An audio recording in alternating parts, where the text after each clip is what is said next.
We tend to think of the month of Av only in the context of the tragedy that happened during this time. The Rebbe illustrates that the name of the month is there to indicate the power and greatness of the Jewish body. When the parashas Matos-Massei zayin mechuboros, whenever Matos-Massei are combined, which is most years, then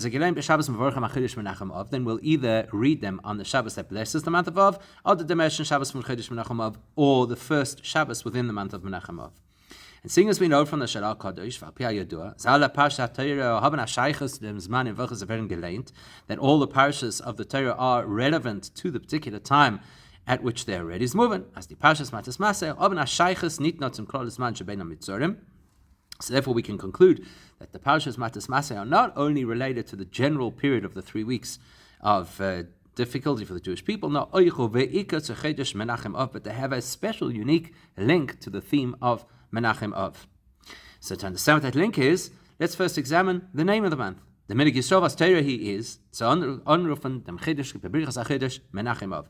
What's the tradition of how we refer to this month when we bench it on the Shabbos Mevorchim is we call it Menachem Av, and obviously a custom within Judaism is Torah itself. And in fact, it has bearing in halacha as well. When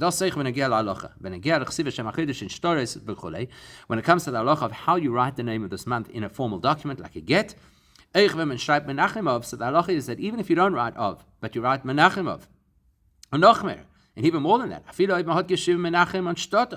even if a person wrote the word Menachem and left out the word Av, is the get kosher? The document, even if it's a get, is kosher.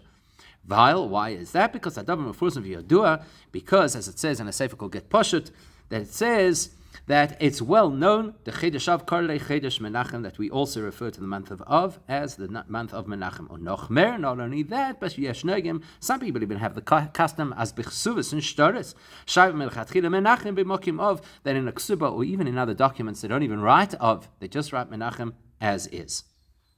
In order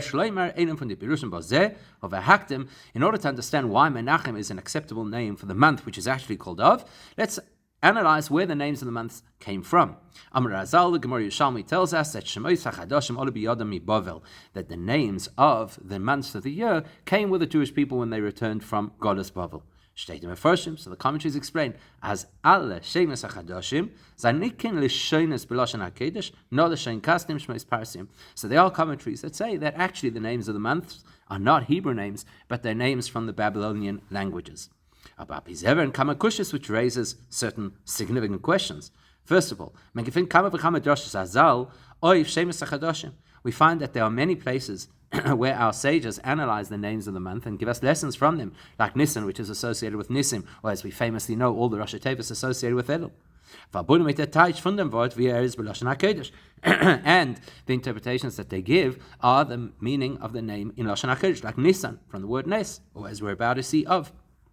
And not, as the Gemara says in Shabbos, that Dasha, the reason that the Aramaic word for a door is Dasha, is because it means Derech Sham, that's how you enter or leave a place. There it's very clear that the Gemara is not saying that's the meaning of the word. It's saying that there's a hint in that word. Because therefore, Dasha is Dasha is an Aramaic, not a Hebrew word. Whereas when we analyze words like Nisan or the Rosh Hashanah of Elul, that implies that the word itself has value in the Hebrew language, and therefore let's bring that back to our month.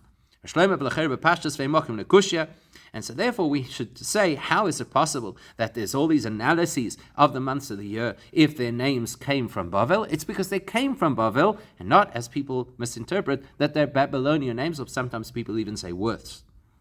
It's kipshut. The Pirshma Merazal all beyond in Bavel. When the Chazal tell us that the names of the month came with the Jews back from Bavel, it's kipshut. That means simply the concept of giving names to months is something that they brought back with them from Bavel.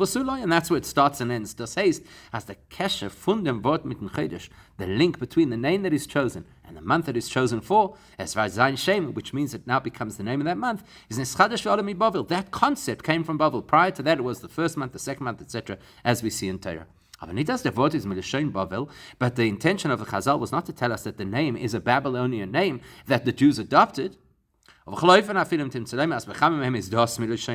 even if you want to say that certain names like Tammuz are names that seem to come from Babylonian origins, whatever the case is, there's nobody who's going to debate that the word of is a Babylonian name. That's clearly a name in Lashon HaKodesh, and therefore we can analyze the meaning of the name, and with that, understand how it is acceptable to use the word Menachem in place of the word of.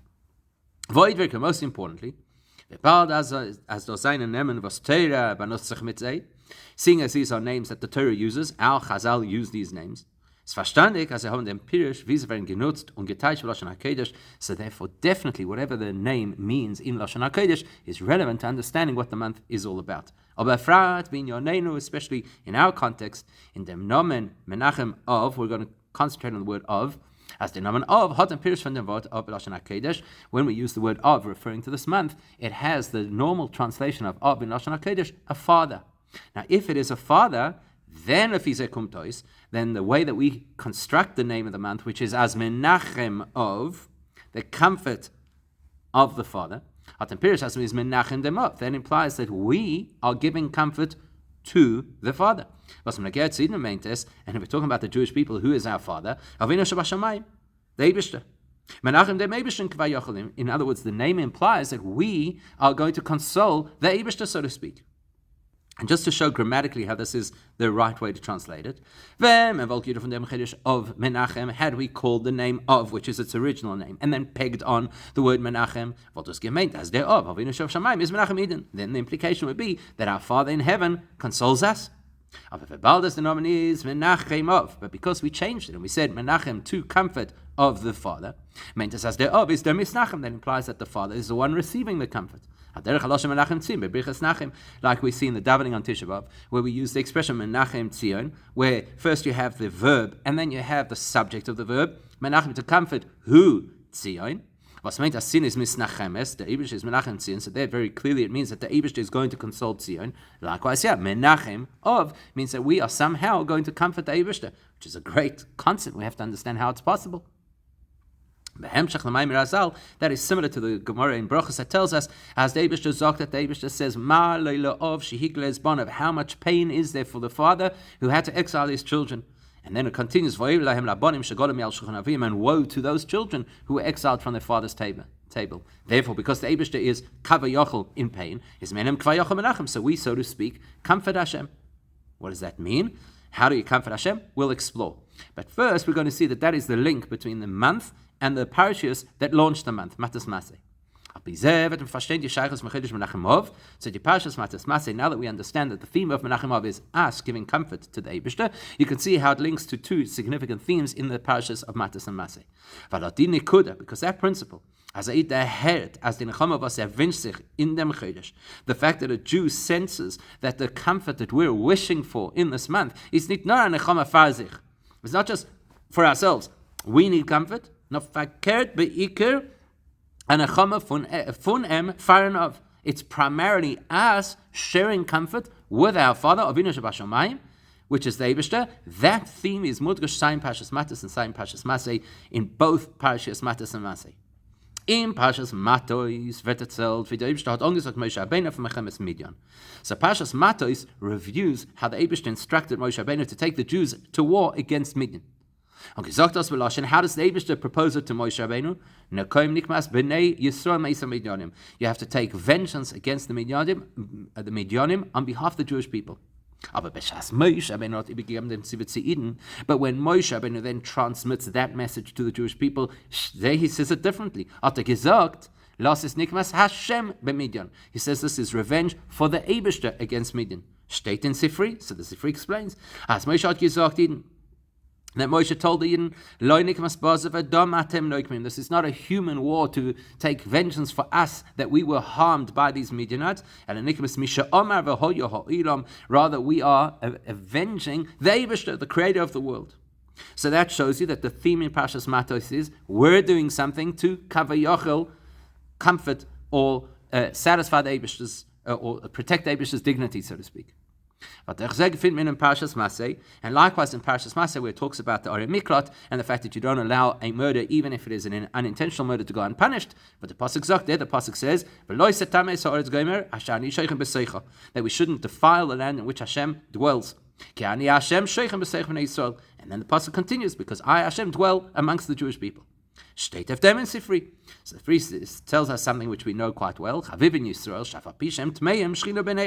the Jewish people are so cherished by the Eibishter that even when we're in a state of impurity, the Eibishter still wants to be with us.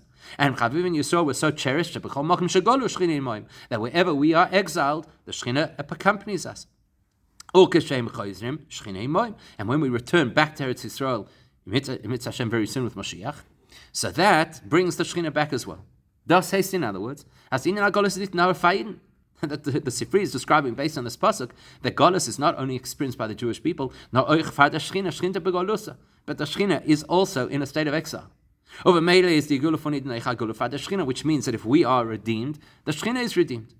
There's no question that the liberation of the Shekhinah is something even more significant than the liberation of the Jewish people themselves. Again, what does it show you? We are supposed to facilitate something that Kavayochel comforts the Eibishter. Get the Shekhinah out of Golus.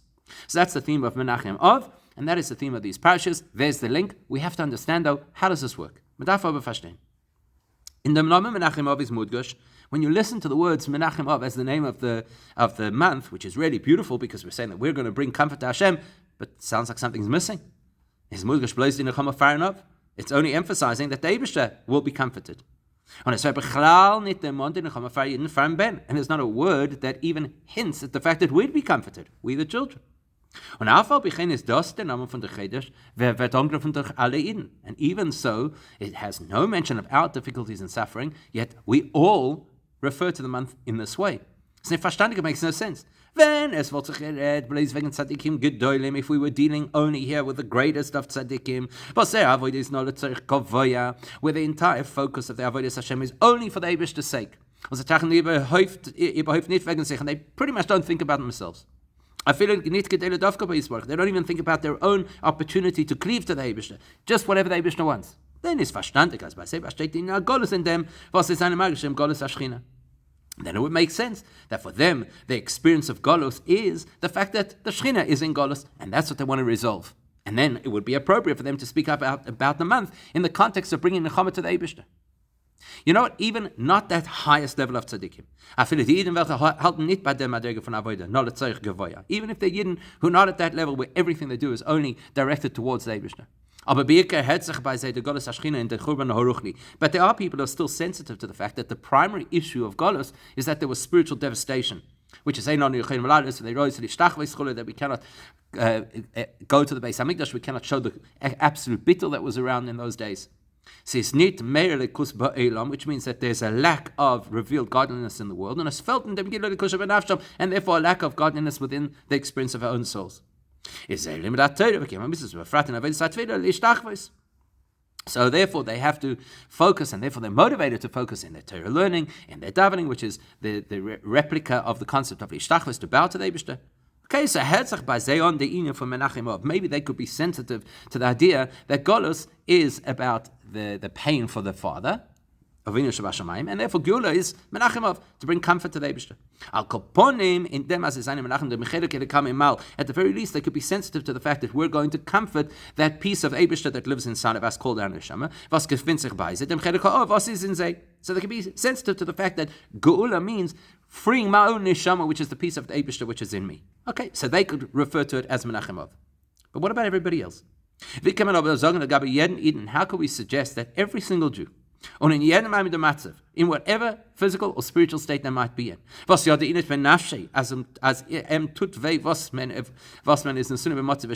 everybody knows, why am I in pain? Because I'm in pain. We're living with the yoke of the nations of the world. We're worried about how we're going to earn a living. We have physical challenges. We're lacking in one of the areas of life, health, family, panosa. It's not as abundant as it should be, as a Jew deserves. That's the average person. That's what the average person is stressed about in the context of Golus. Wie sagt man das? Behazaiden heißt der Chiddush mit dem Namen Menachem of. So how could every Jew who's really just worried about the end of the month and paying bills and the challenges of anti-Semitism, that we're going to say that their motivation of why it's Menachem of is because they want the Eibishter's relief. What about our own relief? Let's talk realistically over here. So in order to understand that, we're going to analyze a similar principle which the Maggid of Message tells us is supposed to apply in davening. We find something similar with davening. So we know that the Maggid of Message famously said with regard to the Gemara in Brachos, which tells us that a person can only get up to daven with a so-called heavy head, which means a sense of sobriety, understanding the gravity of the situation. Says the Maggid of Message, it means as that actually what the Gemara is telling us is we should not daven for what we're personally lacking, in what we need. We should be thinking about what the highest level of Elikus can kavayachol be missing. What the Shechina is missing. Says the Maggid, even though the words of the davening allow us to ask for personal needs, our intention behind those words should be that there should be nothing lacking, so to speak, in the higher realms. Because our neshama is a piece of the Eibishter, and it is like an extension, a limb of the Shechina. And so therefore the real reason that we're davening for our needs is in order that the needs of the Shechina should be fulfilled. So we have the same question about the focus and motivation of davening as we have about the reference of Menachem of, universally as the name for this month. If somebody's at a very advanced spiritual level where personal needs are not even on the agenda, and therefore they're not conscious of the fact that they're lacking something, and even if they are aware of it, it's not something which is focal in their lives. Then it makes sense that what are they davening for? Whatever's lacking in the higher realms, because they're not concerned about their personal issues. But is that the majority? For the average Jew, personal needs, the guf in yonei guf, the physical body and what it requires, they are real for us. And we feel the lack in our physicality. And das macht sie eng, and that's what stresses a person. And distracts us from being able to invest properly in Torah learning. Became our mitzvahs and keeping mitzvahs properly. Made us our mitzvahs, our say to mispalel sein HaKadosh Baruch Hu, which is why there is a requirement to daven to the Eibishter, as the Eibishter soll memaleh sein dem chesaron, that the Eibishter should help us fill those gaps in our lives, so we could be better Jews. Tovi pastaf azat tefillah di Torah from Maggid. So how to a person who practically has to daven to have enough money and not to be stressed and not to have, God forbid, medical issues? How do you apply the teaching of the Maggid message that as that you're not supposed to daven unless it's with consciousness of what is lacking of the Shechina, the highest realms, and what's lacking? How does that speak our language? So we'll attempt an explanation based on simple, practical nigla, based on the Alter Rebbe Shulchan Aruch, but we've got to look deeper than that too. So there is a kind of not so clear but acceptable answer that we could give according to Nigla, which is based on what Alter Rebbe paskins in the Hilchos Shmiras HaNefesh. As we have no authority over our own body, and therefore we can't choose to do things which are unhealthy. Because the human body is not my personal asset, it belongs to the Eibishter. Now, using that logic, my body, my needs, my physicality belongs to the Eibishter. Then if my body is lacking something, so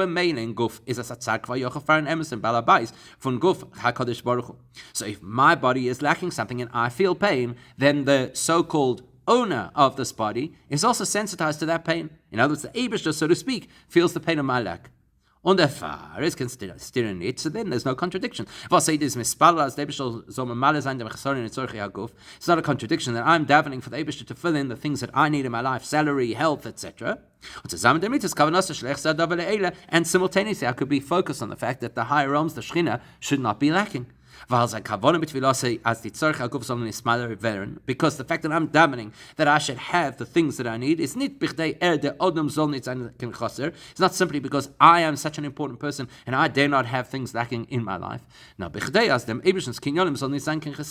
rather, my concern is this is the Eibishter's asset. I don't want the Eibishter's asset to be less than perfect. So perhaps that settles the issue of how you could have these two, what appeared to be contradictory intentions, and they actually merge.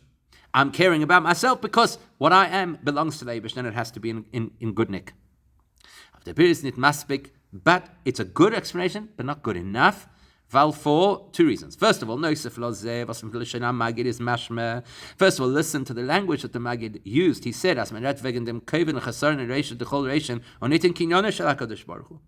sounds like the way that the Magid said it is that we have to daven the Reisha D'Chol, far higher spiritual levels or divine levels of the Shechina, which is not just something that belongs to the Eibishter, has to be cared for. Here, we're just saying an asset of the Eibishter has to be cared for.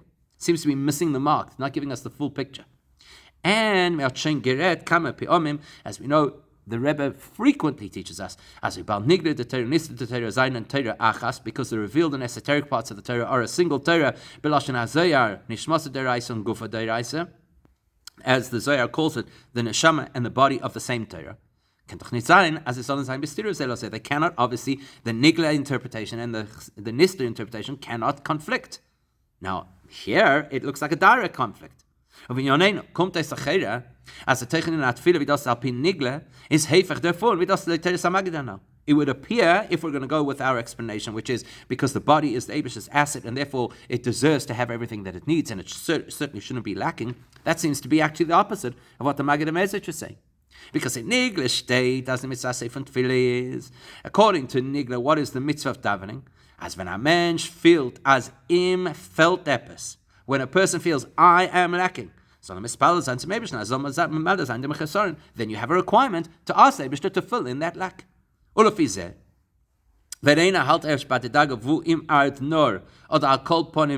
therefore, if a person is still at a point, or if a person is at a point where what's bothering them, either completely or primarily, is das was ihm felt in seine tzorachim or gashmim, the fact that he has a lack, I don't have enough money, I'm not as healthy as I would need to be, etc. And a person at that point is not conscious of the fact that my body is the Eibishter's property. Is a mitzvah sasei ba'em, then the Torah requires of that Jew, as well as a mispalas, if zayin chisaron, to daven for what he lacks. That's where he's holding, that's his reality, then he has to daven for it. And that's simply what the words of the davening actually express. The meaning of the words is a core principle of what davening is all about. And the pirish is and the meaning behind the davening is literal, as we see in many of the commentators. And even if you're going to look at the super spiritual intentions that the Arizal teaches us, the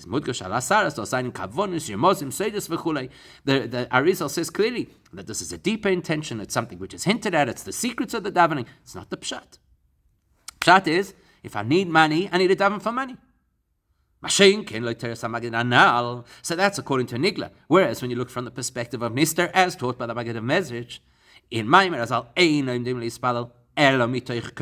his interpretation of the Gemara is saying there is no correct way to daven other than with koved roish. As a ganzi, which the Maggid explains to mean that the only way to daven is to fill in, to ask the Eibishter to fill in the gaps on high. Then you have to say that even if a Jew who's still at the point where all he really thinks about is what's missing in his own life, at the very least, if he's not conscious of it, there's got to be something embedded within his davening which is conscious of the Shechina and its lack, or even higher, Reisha declaration. So how are we to understand this? How do we deal with the fact that davening is supposed to be only about the highest realms, and yet it's very much about our needs? So to understand this, we need to appreciate the distinction between the neshama and the body, which is the key of what the sikha is about. The neshama and the guf von Haiden is A key difference between the neshama, the Jewish soul, and the Jewish body is the neshama is a chelek elokah mimal mamash. The neshama is a piece of the Eibishter on high. Whereas the guf is nidme b'chumra yusar, the guf o'im as the Alter Rebbe says in Tanya, that the Jewish body appears, as far as the material expression of the body is, like the body of anybody else. You don't have to be Jewish to have a body. And the Fazak the Alter Rebbe, therefore the Alter Rebbe explains, as the Inyan HaBechira is the Inyan HaBechira, dafke in guf. When the Eibishter chose us, vono v'charta mikol am eloshen, is a guf o gashmi anidme b'chumra yusar, the guf o masaylam. What did the Eibishter choose? The Jewish body. Why is that? The time if then, because if we understand what choice is, then it makes absolute sense. Bechira ist scheich zu sagen, dafke zwischen Sachen, welche seinen gleich eine zu der zweite bei ihnen am Vukosh. You only have to make a choice if you have two things that are identical, or at least identical in what I need to get out of them. Chocolate and vanilla kind of concept. Bei Sachen, was hoffentlich in Sidodim shavim, whereas if you have things that are not alike, kein gemeinsame Tchunis zwischen sich passen, die sagen, kein Bechira. So if they don't have the same characteristics, then you don't have to choose. So, for example, a child is never going to struggle with a choice between ice cream and broccoli. Two completely different realities. Chocolate and vanilla, maybe he's going to struggle over. Okay, it's a very superficial example, but it illustrates the point. When it comes to something which is not the same, then it's wenn sich was man will. Then it's a matter of what I need or what I want, rather than me having to make a choice. Therefore, is b'chira miti shaykh zogen no benegeh dem guf. So therefore, to make a true choice, it's not a choice to choose a Jewish neshama over a regular neshama, because it's a different quality of neshama. But when it comes to the body, that's where the Eibishter has to invoke choice. Because the Eibishter created the Jewish body to be pretty much like anybody. Whereas when it comes to the neshama, you don't require that investment of bechira. That means that where the body lies in the scope of connection to Hashem is completely different, and in a certain regard, higher than the neshama. That brings out a certain advantage to the Jewish body over the soul. It's specifically the Jewish body that links in, so to speak, to the Eibishter's essence. Because the neshama is also neshama shayach beikir to b'chinas v'giloy. The neshama as a soul is primarily linked to divine revelation. Think of what a neshama is. It's an expression of divinity. It's an experience of divinity. So the neshama is spiritual. The neshama is godly. It tells the story of godliness. So therefore it is related to godliness that can be shared and revealed. Whereas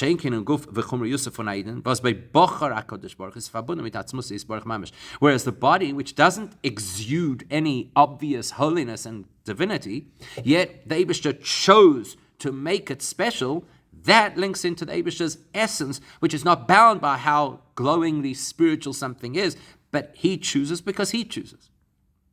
Warum? Because the ultimate choice can only apply to the Eibishter's essence. Because what is choice? The details are not forcing my hand. So if you had to offer me, would you like to have X amount of money, or would you like to have no money? Then I don't have to make the choice. The reality, the circumstances force my hand. And the truth is, all of our choices are influenced by upbringing, nature, nurture, circumstances, mood, etc. Only the Eibishter is free of any extraneous influence, so only the Eibishter at the level of Atzmus can make a true choice. So therefore, in any other experience of godliness, even the highest levels of revealed godliness, that revealed part of godliness has a predetermination or a bias towards particular things. And that kind of forces the hand that things have to behave in a particular way in order to get the light. And therefore, when Or is going to be revealed in a holy place, that's not a choice, it's a natural consequence. And if Or is going to recede from an unholy place, that's also not a choice, it's a natural consequence. Where does true choice happen? In Atzmos, a level that is not defined, that is not revealed. But then you'll say, so there's no real value to the body, it's all the value to the Eibishter's choice. The Eibishter chose freely to make the body special. There's nothing inherent in the body that makes it great. But when we recognize that the choice is affected by the Eibishter's essence, that seeps into and becomes the reality of that body that was chosen. In other words, prior to the Eibishter's choice, it has zero value. Once the Eibishter chooses it, it has absolute value. Once the Eibishter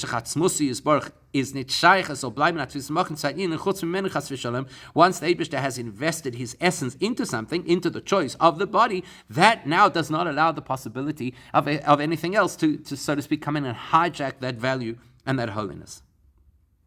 So, in other words, we have to appreciate that the physical reality of a Jewish person links directly into the very essence of God. Which helps us understand. When a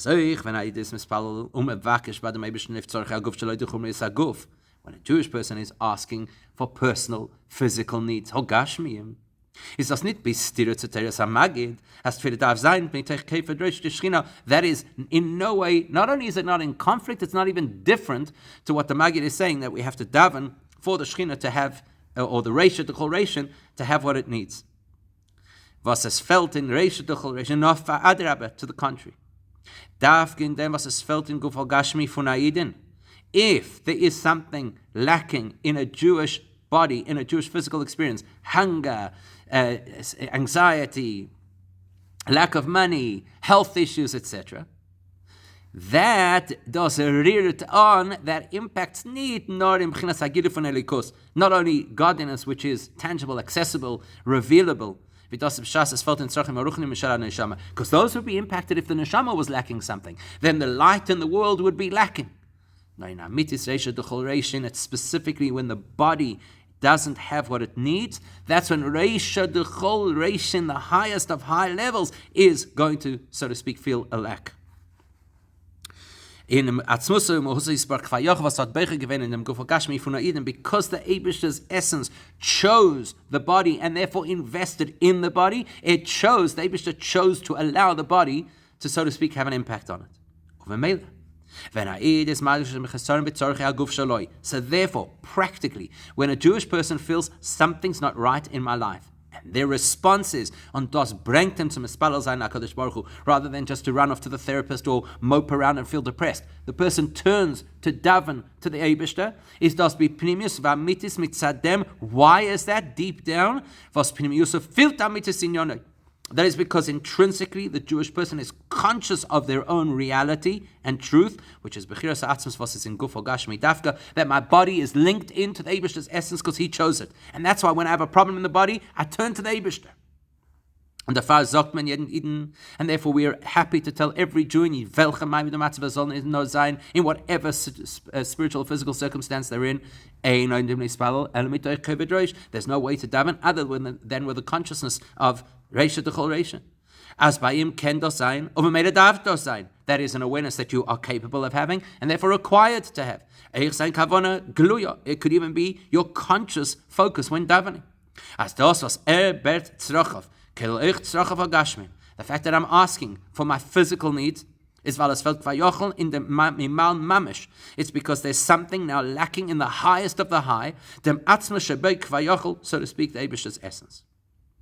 That's a revolutionary appreciation of davening, and specifically of the value of our physical needs in the context of davening and in the context of our relationship to Hashem, and we can plug that back into Menachem Av. Now we can understand Menachem Av. Wie bald as jeder is ben LaKadosh Baruch Hu, seeing as every Jew is Eibishter's child. Not only are we a child, but Bechiras Ha'atzmos is in Guf Dafka, but the Eibishter specifically chose us to be his special people as physical humans. Therefore, if a Jewish person feels the pain and stress of Golus in the physical reality of their body, that is Golus HaShechina. Weil der Inyan HaGolus in Elikus Kvayochel ist nicht nur in Bechilas Shechina Shechechenes und Mistabesh Teich Kol Omin Lachiyos und Kaimon. In other words, not only when we say Shechinta B'Galusa are we referring to a lower revelation of godliness, which is the typical Shechina that, so to speak, enters and dwells in our world. The Chiddush over here is that when we're feeling the pain of Galus, that impacts the Father, the essence of godliness. When we are lacking in our physical needs, which the Eibishter, using the essence of his being, chose to make the primary focus.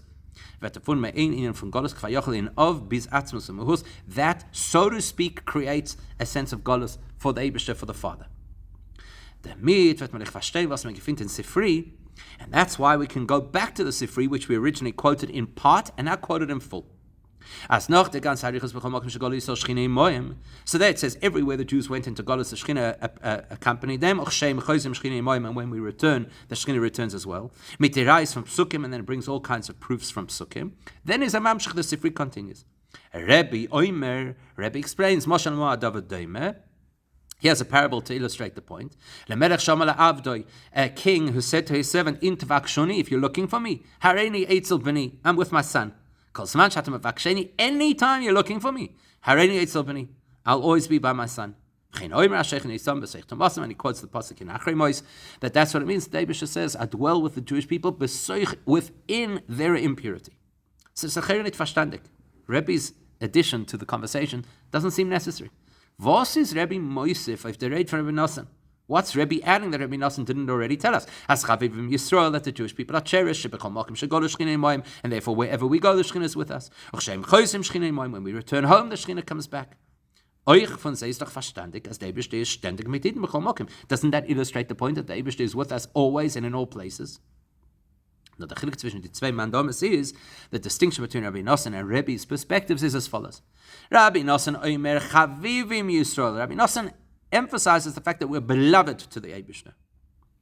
And therefore, wherever we go, the Shechina will be with us. What's Rabbi Nosson describing? Rabbi Nosson read wegen der Neshama von Eden. He's describing the Neshama v'zis verbunden mit ha'inem b'dugmas regel shachavivus b'l'shem b'nei Adam, which has a unique relationship to the Eibishter, which in human terms we call beloved or cherished. In other words, we're not talking about the essence of the soul. We're talking about the soul as it creates a sense of love between the Eibishter and the soul. And it's a visible love. Was mit dem sein in sei obgeteilt mit Elam und mit sei an Neshama sagt man as bekommen geschgol Shechina moin. So Rabbi Nosson is illustrating. We have a Neshama. The Neshama has this live connection to the Eibishter, which is tangible and revealed. Therefore, we're different to all the other nations of the world. Therefore, the Eibishter wants to be with us wherever we go. Because the Neshama is a piece of godliness and visibly so. It's maspik dos for Shechina moin. So, as long as the Shechina is around, as the Golus only pearls and fear, that's enough to protect the Neshama that it shouldn't be swallowed up or impacted by the Golus. As long as there's some Shechina, so to speak, in the environment. If them is Rabbi Moisif, to that Rabbi Yehuda Nasi adds, okay, you've told me how things are from the perspective of the Neshama. Now let's look from the perspective of the human body.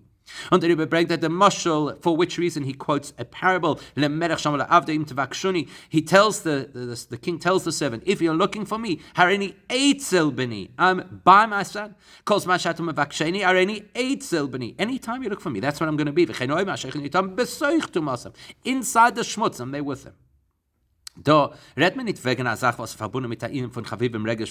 He's not describing over here that he's my beloved, that I love him, that there's this open relationship, that you can feel the chavivus of the person. No mita'inyan atzmi. We're talking over here about something which is fundamental, which is essential, which is like like the relationship between father and son, which is in your DNA. It doesn't matter what mood you're in or how the relationship is. It's fundamental to who you are. Was das verbunden mit Guf, was in ihm ist Dobchiras Atzmus Kanal, and that refers to the human body, which has this essence connection to the Eibishter's essence in a way that a child has an essence connection to the father that is not just the product of their relationship and their feelings towards each other. Und therefore Rebbe emphasizes, is a madgish as das is kolzman shatem avaksheni. This applies at all times, whether the relationship is good or not. Bald as das verbunden mit Atzmus is in them because we're talking about the essence of the person, and the essence of the Eibishter can never change. Certainly, the Eibishter's essence can never change. Beis, not only is it all the time, but it brings the pasuk that there's a sharp psukim, and it dafka brings the pasuk that illustrates that the Eibishter is with us in the impurity. Impurity is something which cannot happen to the neshama. It can only happen in the context of the guf. When you consider that even words of Torah cannot become defiled, certainly the neshama cannot. That's the chap that the Eibishter is with us, even in the part of us that is susceptible to impurity. So now that we understand what Menachem Av is, that we're bringing, so to speak, comfort to the Eibishter because the Eibishter, so to speak, is feeling our pain. That answers another question. Because Nechama Bichlal, normally the concept of comfort should not apply to us vis-a-vis the Eibishter. Generally, what is comfort is based by somebody unfortunately experienced something unpleasant. And there is no way the person can fill in what they lost. They cannot replace what they've lost. So somebody else who's not experiencing the same devastating loss finds a way to bring comfort to the person, either with what they say or what they do for the person, because they're not stuck in the situation. How does that apply over here? How could we comfort the Eibishter? The principle of comfort is we're not the mourners. We're in Golus. Certainly as much and certainly more than the Eibishter. The Ikin in our Golus is doch ba'iden. The primary experience of Golus is our experience of Golus. Und der Gottes für HaKadosh Baruch Hu is not davon, was gefindt sich im mit didn't. In fact, the only reason that the Eibishter has any experience of Goddess is because the Eibishter has chosen to be with us. We're actually the mourners. How do we comfort? Is the Bir Bozeh powerful, fascinating explanation. When it gets over Ben Zog and Chazal, we know very well, the Gemara tells us the relationship between father and son could produce a situation where Yafa Koyach HaBen Mi Koyach HaAv, where the child could have greater abilities than the father. Is Yeduaz in terms of Animudr Shpeita Kitzoves. Now, Chassidus explains that this actually illustrates two extremes, because on the one hand, the Koyach HaBen is Yafa Fundim Av. On the one hand, the child outdoes the parent.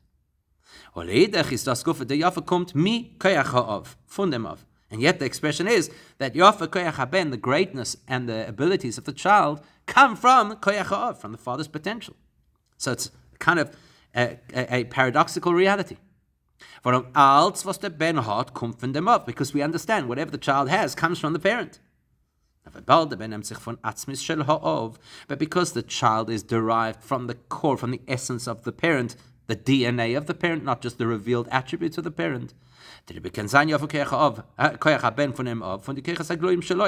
why it's possible that the child could manifest talents and abilities that never manifested clearly in the father, even though they were there intrinsically in his DNA.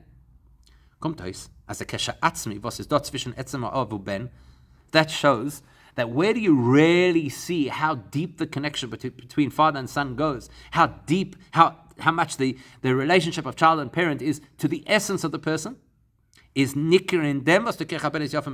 It is most revealed when you see the child expressing abilities the father never expressed. Because that shows you that the child is not a product of the father's characteristics, but of the father's essence.